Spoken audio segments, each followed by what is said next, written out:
Hello, everyone, and welcome to another episode of Respecting the Beer. My name is Gary Arndt. With me again are the usual suspects, Bobby and Allison. And I got to tell you a pet peeve I have.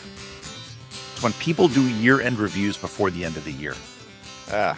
See, this is good for us. We could get hit by a meteor on December 30th, and that would be the biggest story of the year, and they would miss it. Yep. I believe we have a 1-week window on the first week of the year to do these things, and we are firmly within that right now. And so the theme of this episode is looking back at 2025. How was it for the brewery? If you were to give this a letter grade in school. Oh, God. Allison, I know you love grading. A for effort. Grading. Yeah. Yes. What would you give this? Well, okay, so let's do this. You're still alive, so it's not an F. Right? What's funny is, I don't know why I wrote an E. I just wrote A, B, C, D, E, F. So there's no E. We got an E, just above an F. We were given whiteboards to play with for our previous episode of the beer tasting that we just did with Carrie. And Allison's using permanent marker. I love this whiteboard. So when I give a student an A, that means mastery of the material, as in, like, you can compete with me. Game on.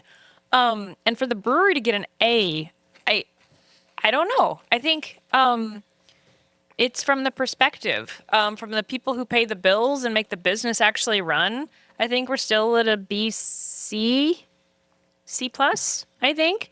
But I think from the patron perspective, people are still coming to enjoy the community that they have built. And I think that's a win. And as long as everyone still enjoys the... so in Appleton, all of it, that's an A. When we broke ground, there was 2 breweries maybe.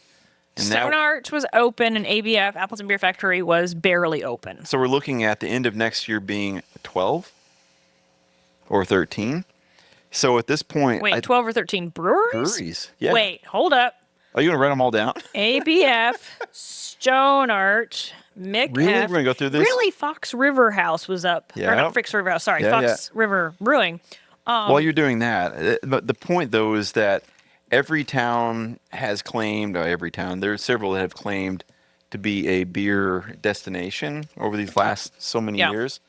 And we've been a part of that. And we're watching that happen in a time when breweries are struggling, but we tend to have built a community. We've been part of this community that has grown. Yeah.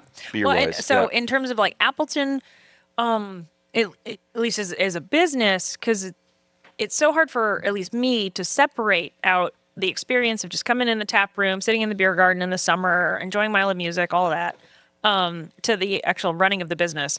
But we won Business of the Year 2025. That is, we've not been able to mention that. So, by the way, we won Business of the Year 2025. Right. Yay! Not Brewery of the Year. Business of the Year. Appleton Downtown Incorporated gives awards for all the downtown businesses. Not all the downtown businesses. I think there's like 7 awards. And we won Business of the Year. It was very exciting. Bobby gave a most lovely speech thanking. Won't watch it. It's not sure how that went. Stop. It's fine. But really, it's because, so in terms of, Gary, to answer your question, we are an A+ with the team that we have behind the scenes. We've had some turnover in management. We've had some turnover in beer tenders. And that's just par for the course. You've always got people finding new parts of their own lives and they move on, or people joining the team. But I think in terms of what the team behind the scenes and the front of the house do, A+ on that. They're the our reason that we won the Business of 6-year-old the Year. CEO is sitting here watching us, and we answered correctly in her eyes. She's back to coloring now. She just looked at us too. Yeah. Oh, and she's giving a side eye to the producer. Yeah. in terms of growth, let's say just in terms of the sheer quantity of beer that you're brewing, did it go up or down this year? It has gone up, I think, every year except 2020 since we opened, and including this year.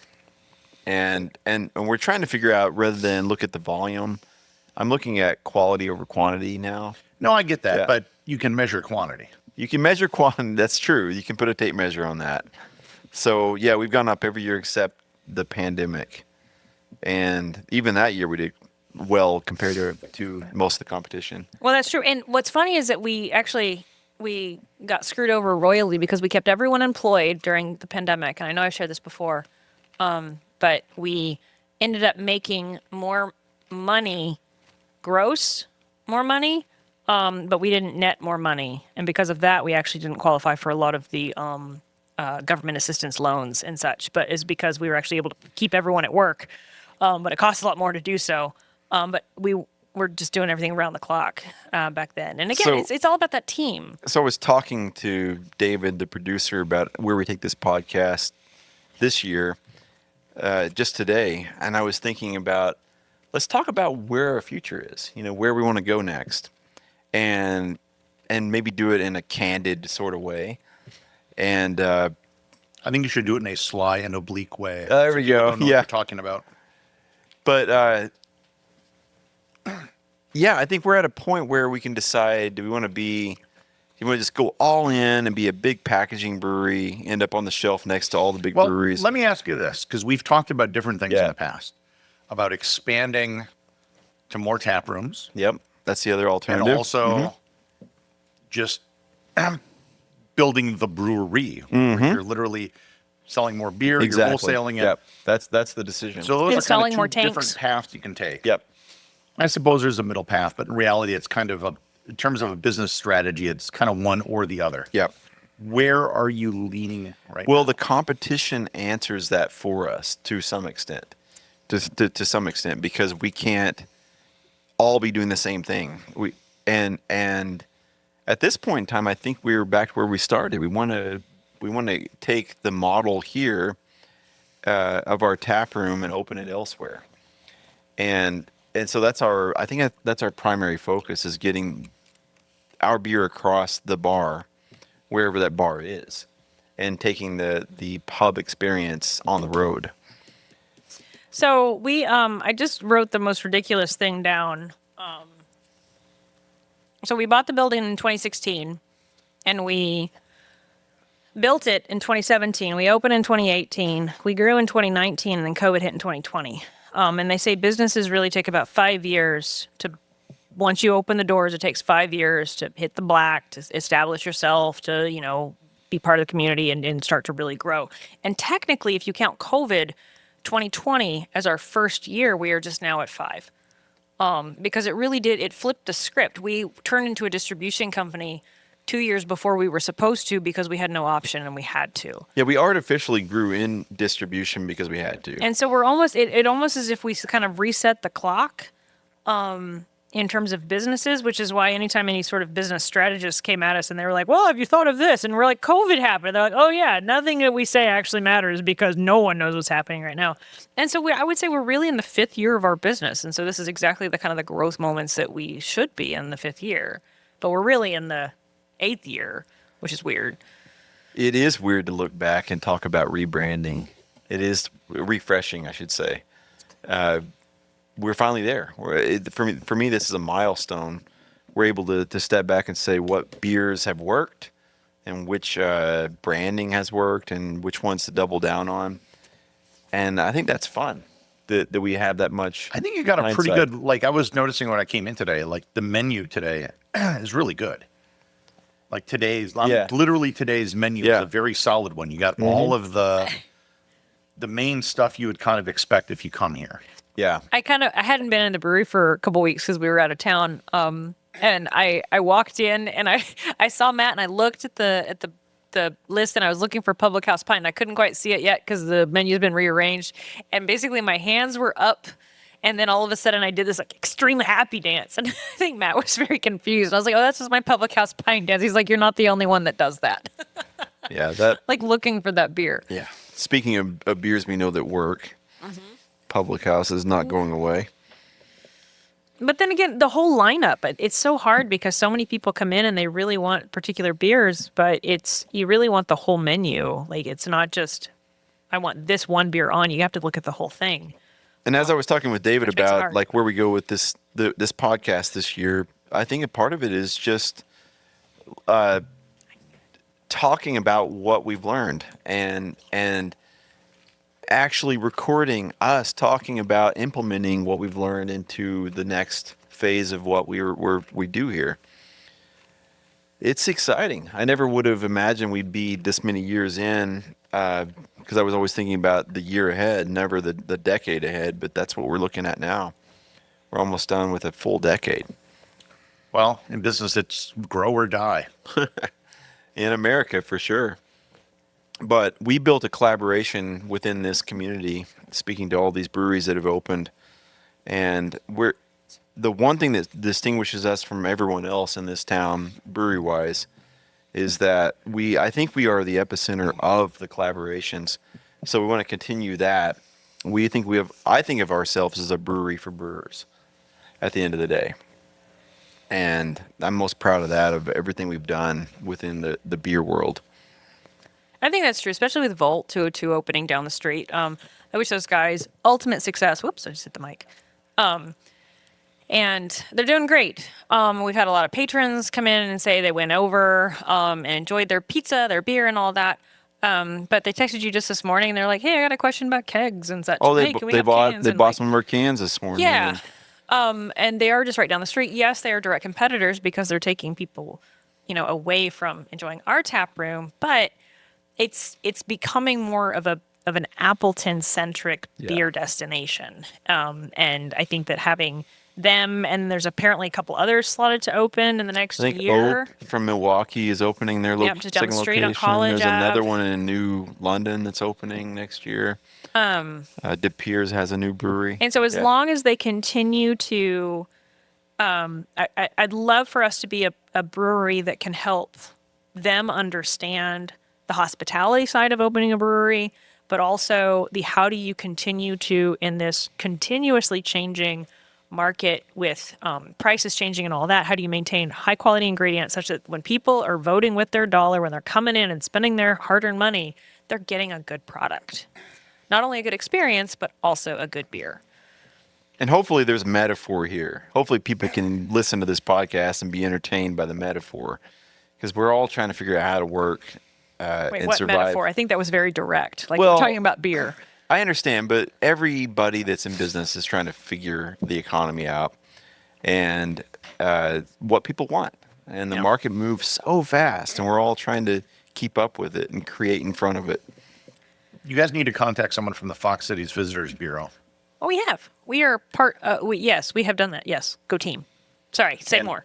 To make because I've been on the other end of that as like a travel writer. Yeah. And you work with a lot of destinations, and they're always promoting something. And if you can create a thing for people that visit Appleton, something that the concierge at the Paper Valley and the Copperleaf or whatever can give to someone, it's like, oh, you can do this little tour.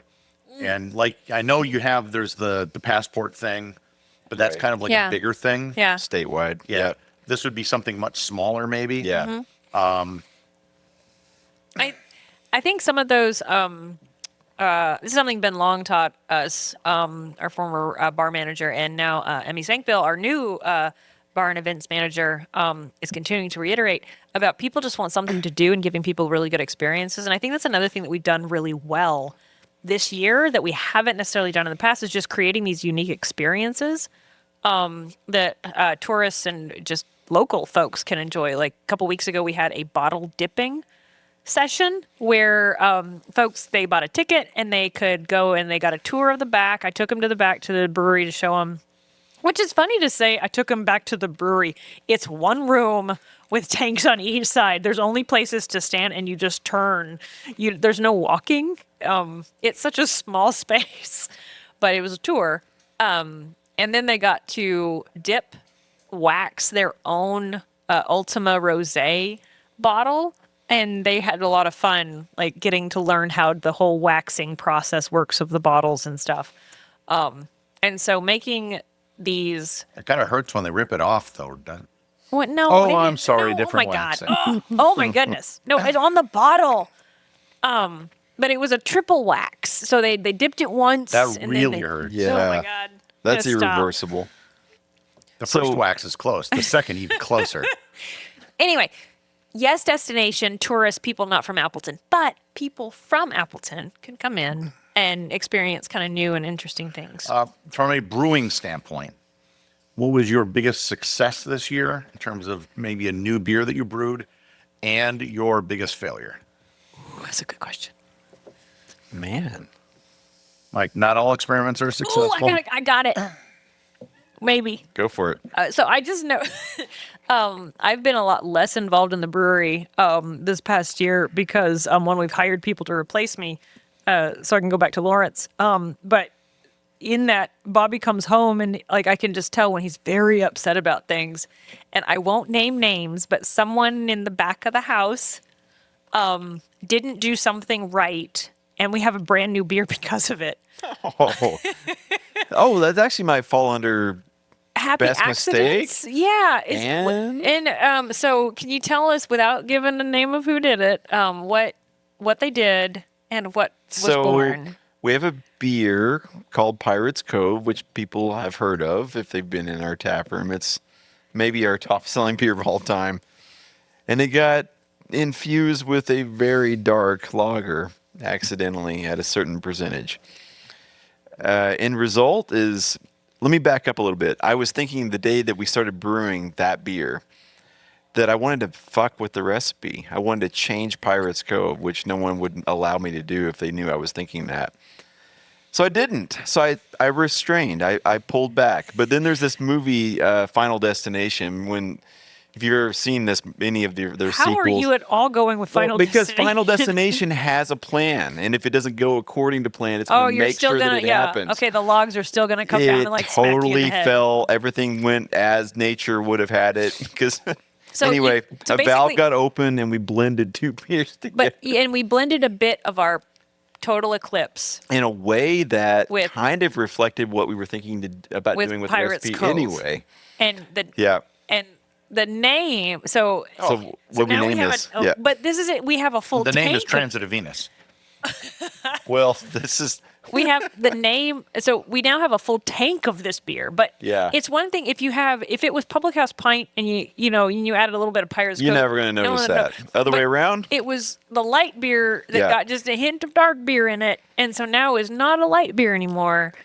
But and- it also coincidentally matched what I was thinking about throwing in anyway. Okay, so percentage wise. my experience of this is I get a series of text messages. Yeah.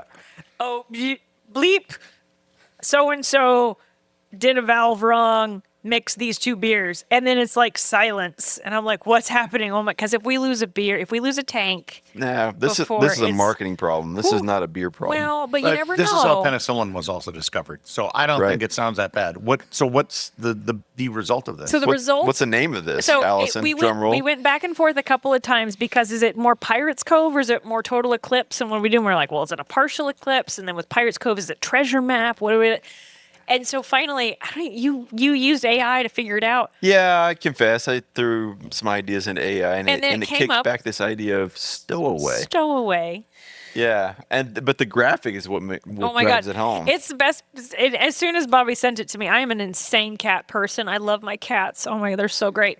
But basically, it's a picture of a ship, and there's a box, and there's a beer, and there's a cat, and he's coming out of the box, and it's so great. I was like, sold. So it harkens back to the Pirates Cove kind of thing, and then it's got this black cat walking out. Of But the there's a lot of superstition about how if you took a calico cat on the cruise, or not the cruise ship, good God, what's it called?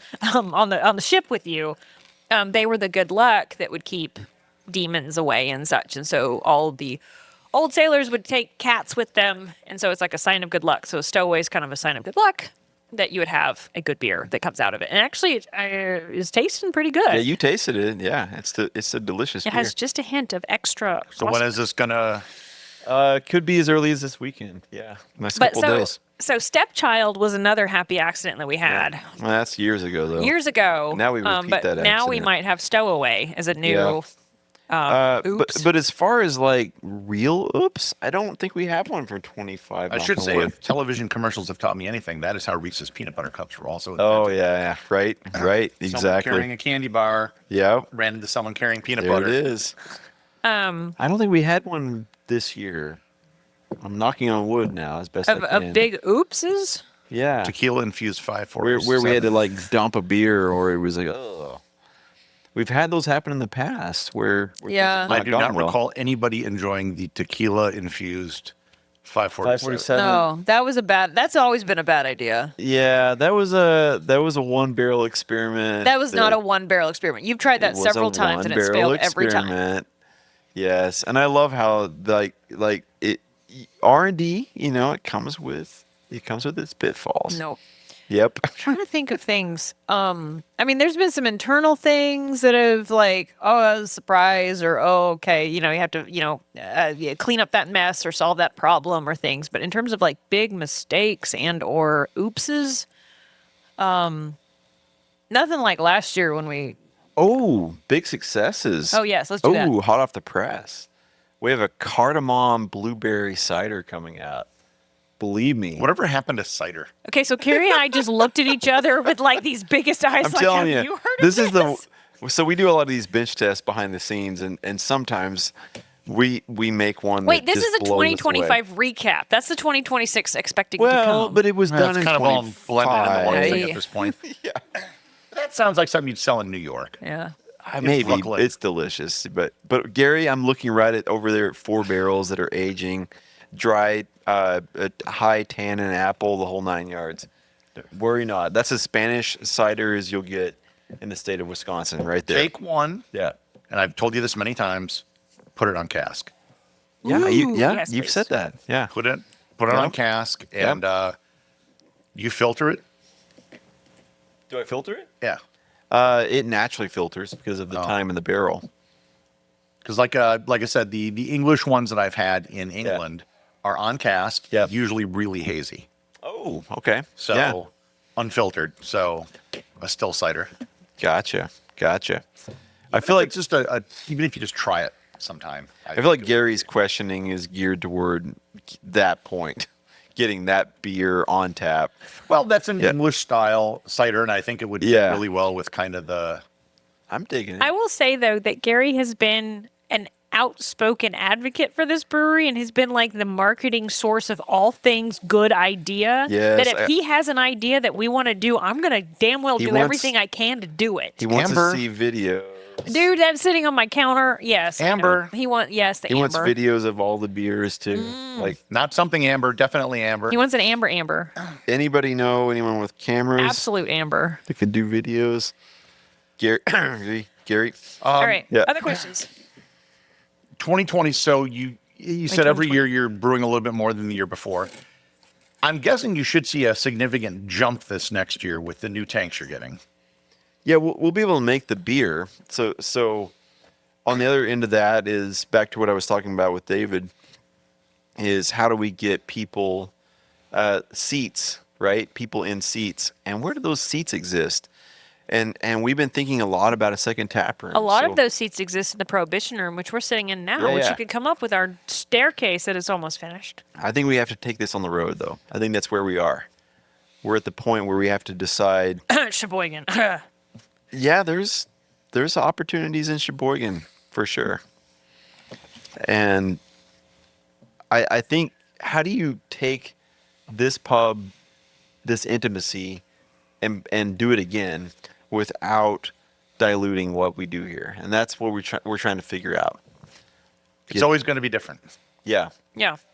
You can try as hard as you want to make elements the same, but it's going to have its own vibe, and you just kind of have to accept that at a certain level. But Right. I think we've only ever been as good as the people we have on our team.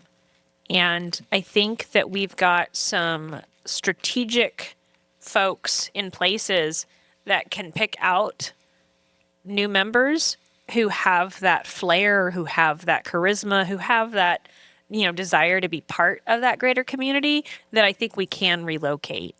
Or not relocate, Oh, that means no. leave. But sorry, not that many. But no, not relocate. That's the wrong word. I blame Carrie because of all the extra ABVs that I've had tonight.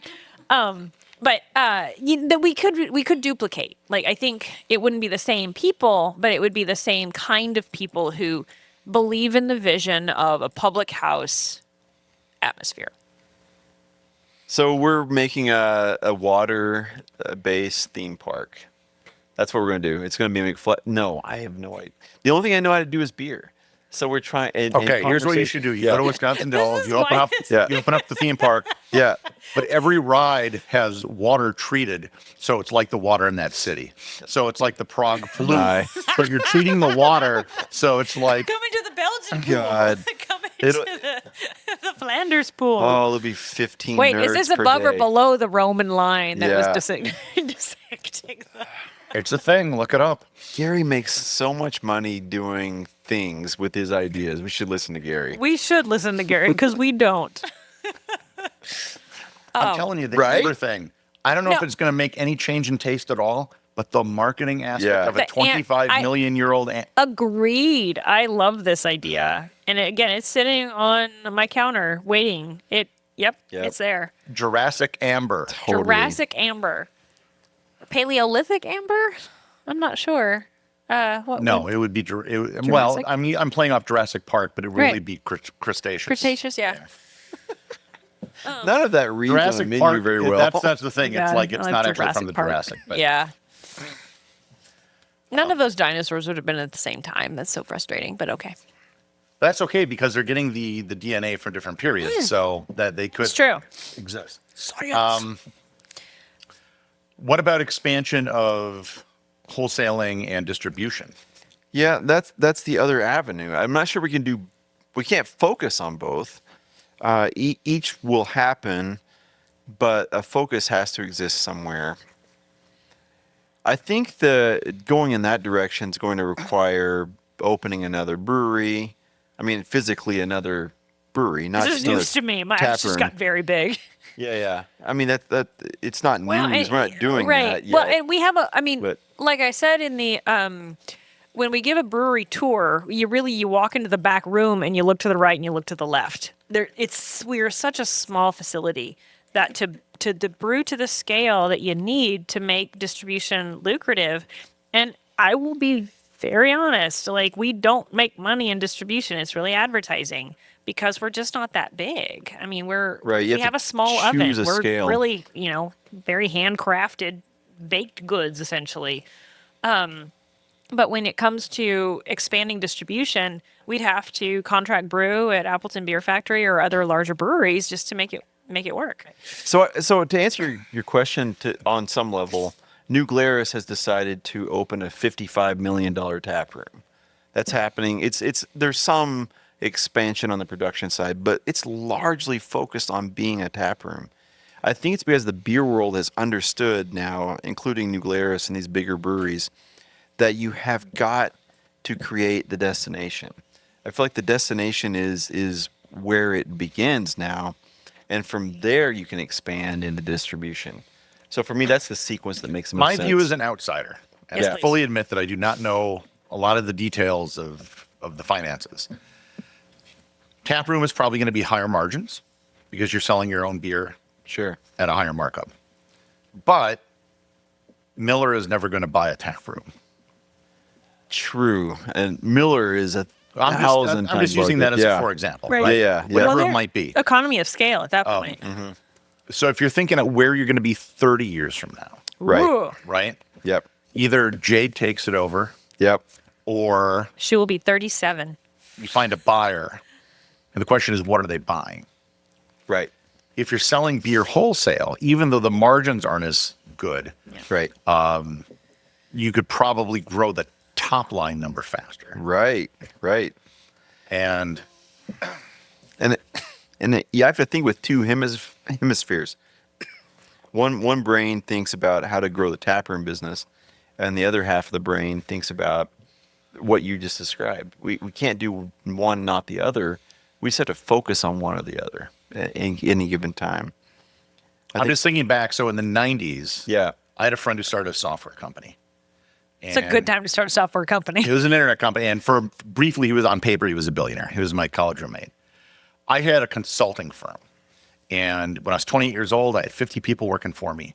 But the multiples you get for a valuation of the company as a consulting firm was like 1.5. It was basically whatever your revenue was. Yeah. Right.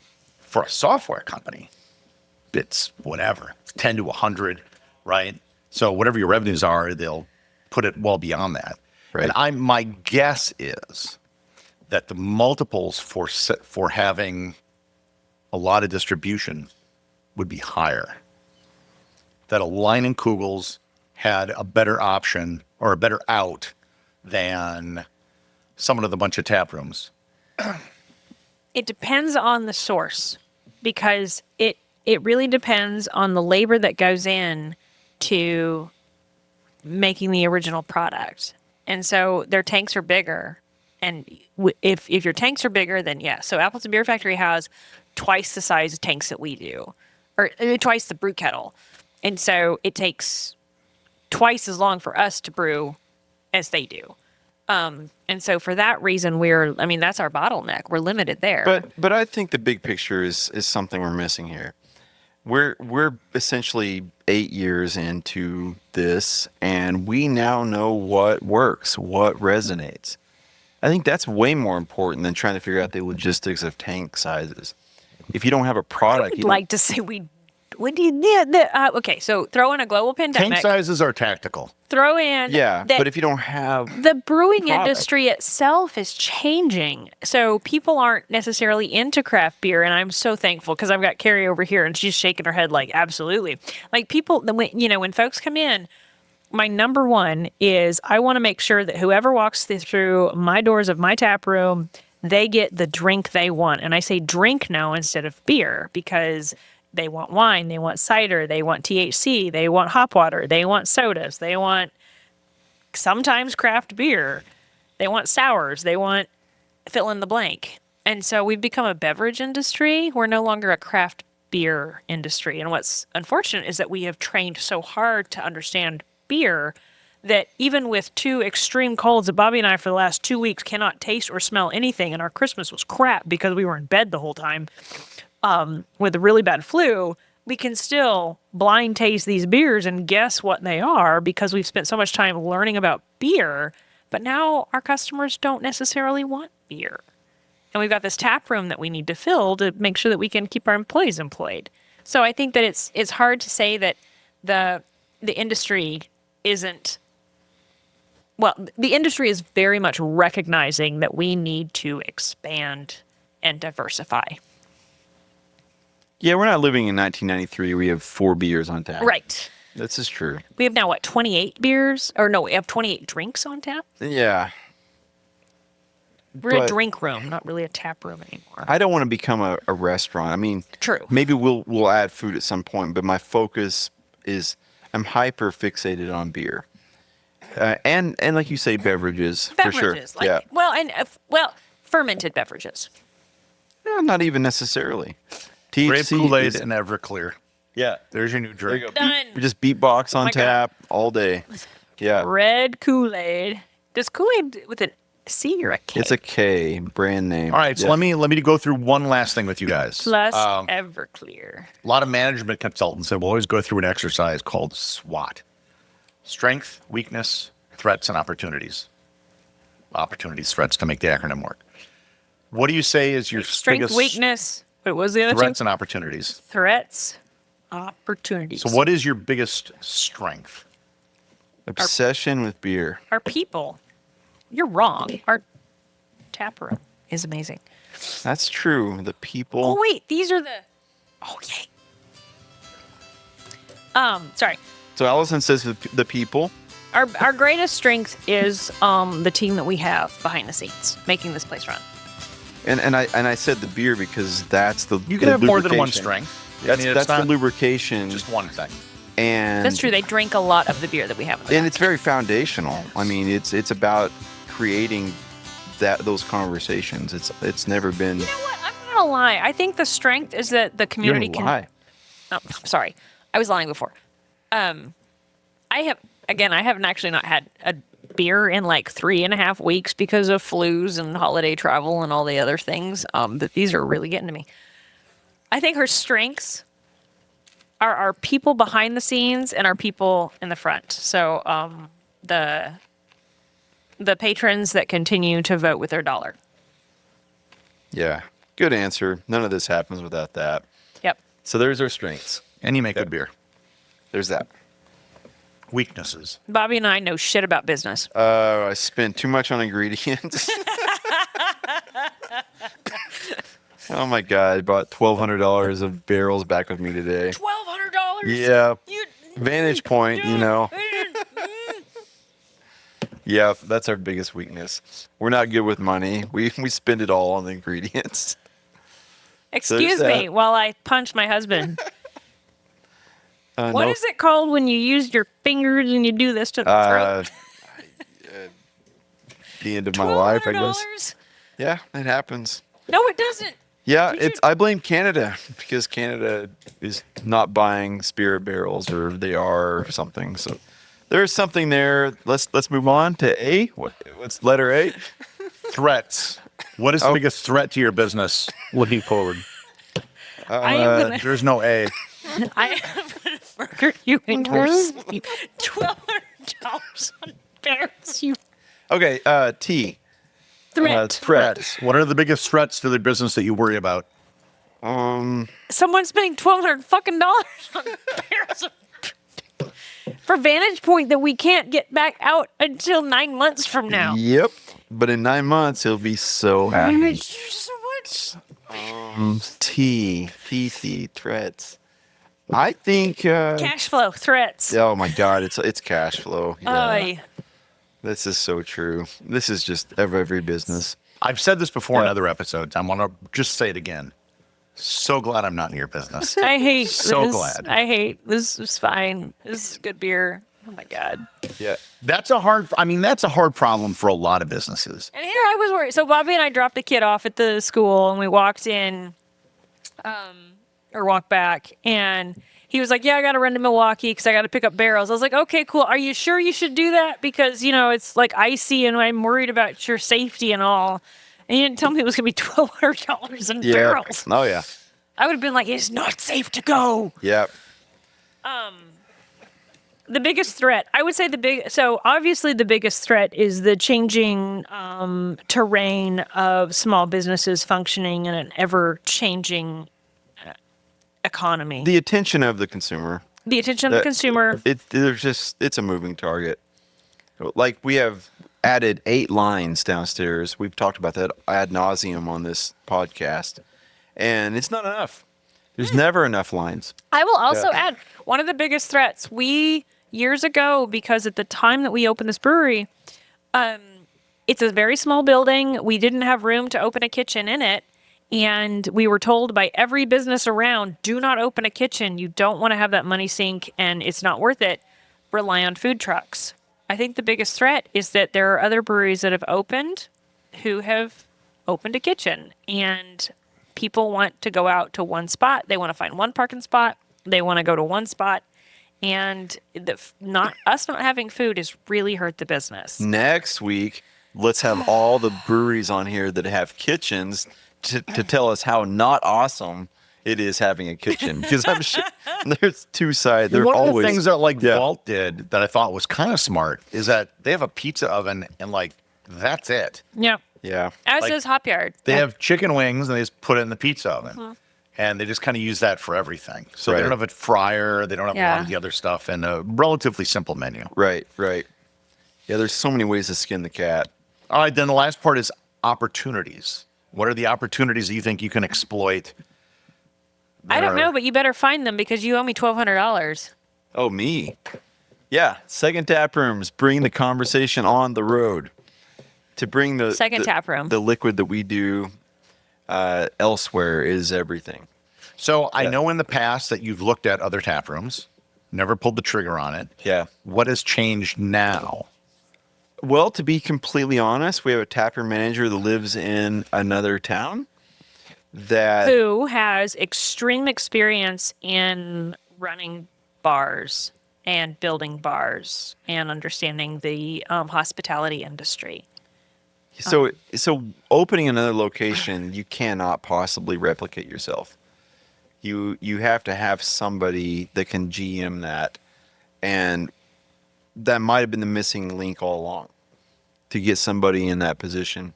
Because I can't be there. I can't be there to manage and make sure that the quality is upheld. if it works, then we grow, and then when we reach another echelon or another level of production, then we can become a third tap room. I feel like that's the future for us. I think we want to do more of the bar plus the beer, the whole experience on the road. And if we can grow the production side, which I love because I'm the introvert, I don't work behind the bar. I would much rather just make beer and put it on the shelf at all the grocery stores and bottle shops. That is such a lie. It is? Yes.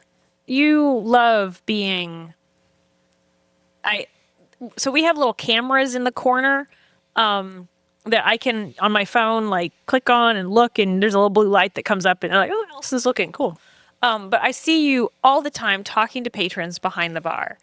And I think that as much as you love, What is the square? I'm an extroverted or outgoing introvert. yeah, you're You're a shy I'm a shy extrovert. Yeah. Give me 5,000 people Yeah. and I will talk to them, but I don't want to talk to anyone one-on-one. Oh, I'm the Yeah. same way. Yes. I will talk to an auditorium, no problem. Yes. Yeah. Hate One-on-one parties. is so hard. I agree. Yeah. But Bobby, however, likes the one-on-one. So you actually do. So shame on you. You do like talking and like you do like the tap room feel. but that work that people do behind the bar every day, all day, that's a whole different animal. That is true. Yeah. Look at that. That's why I carrot also now. have the perfect job. Yeah. I Yeah. talk to no one all day long, and then I talk to 50,000 people. That's so true. But I mean, and there's a protective layer behind the bar. Like, so, for the beer tenders, I think they really like being behind the bar because they have that, kind of that barrier. We should put chicken wire up. But but the next stop. location. But you don't stand behind the bar. You stand in front of the bar and talk to folks. True. Well, But- then they kick So you're you going to out create behind a the bar. Faraday cage? Oh, I wanted to. When we built this, Oh I my almost God. put chicken wire in the He wall. almost did. So no one people's could use cell their fucking phones phone. wouldn't work. I wanted to cut off all communication. No, I would just use this. Like if there's a nuclear attack and there's a threat of an EMP, I'd come here. Right. Oh my God. That was actually another fight that we had because he was like, I think I'm going to do this. I was like, you cannot make a Faraday cage. All right, that I was a think, conversation we had. That will conclude this episode of Respecting the Beer. Want to give a shout out to Dean in Wisconsin and Matt in Minnesota who've been following the live stream. Matt, hey. How are you doing? Make sure to stop in next time you're in the neighborhood. Producer of the show is David Kelso. Without David, there would be no show. Please join the Facebook group to get updates between the episodes and to support the show over on Patreon, where you can get access to things like this. Links to both of these are in the show notes. And until next time, please remember to respect the beer.